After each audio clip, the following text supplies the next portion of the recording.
चढ़ाव है, कभी लगता है जो हो रहा है वही। जीवन का लक्ष्य क्या है पहले ये तो समझिए। क्या रुपया जीवन का लक्ष्य हो सकता है? जीवन का लक्ष्य परमात्मा है। जीवन का लक्ष्य जगत नहीं है। जैसे हमें जीवन साथी चाहिए जीने के लिए, वो हमें अन्य योनियों में थोड़ी मिल पाएगा। मतलब हमारा ये शरीर छूटा तो हमारा पति हमारे साथ जाएगा, ये असंभव, ऐसा हो ही नहीं सकता। मकान यही रह जाएगा, जो आपकी पढ़ाई लिखाई पद है वो यही रह जाएगी, विस्मृत हो जाएगी शरीर छूटते ही।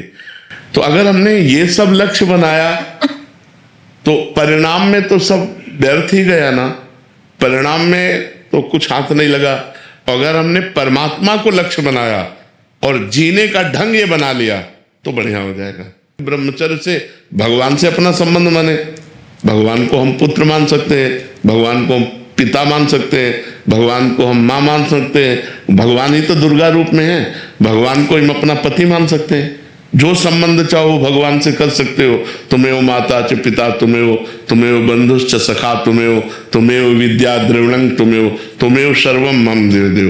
पर यदि शादी ना करे तो ब्रह्मचर्य पर ध्यान देना चाहिए।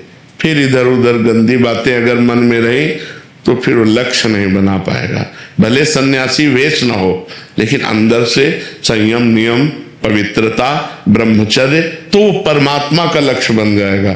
या तो गृहस्थ धर्म से चले तो परमात्मा का लक्ष्य बन जाएगा, या विरक्त धर्म। दो ही धर्म है हमारे यहाँ प्रगट में, निवृत्ति धर्म और प्रवृत्ति धर्म।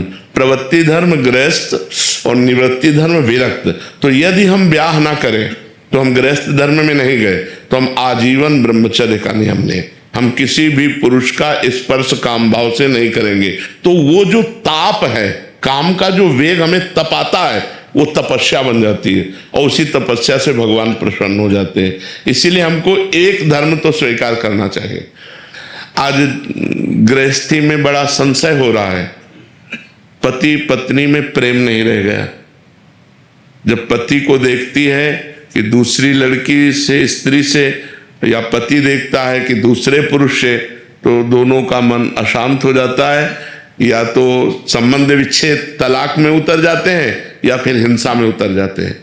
तो गृहस्थ धर्म में भी बड़ा अब